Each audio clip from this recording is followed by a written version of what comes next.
Rådjur? Jo, Vadå? där till vänster Där som går. bak. De går någonting där borta. Ja, det är ett rådjur tror jag. Vad tog den vägen då? Jo, det var någonting som gick såg jag. Ja, jo, det är något rådjur eller någonting. Ser ni här nu håller vi på och filmar. Det är fåglar och så är det något där till vänster längst bort som rör på sig. Jo, och till höger. Det är något djur som springer där. Nu stack den iväg. Men vad lustigt. Eller är det en fågel? Nej, det där är något som är fyra.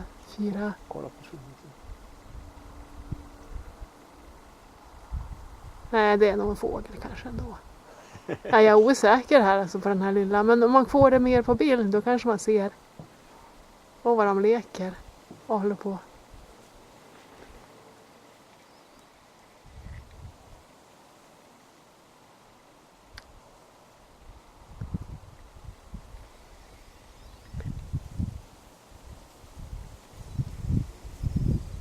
Det är lite av djurlivet här i Tysjöarna.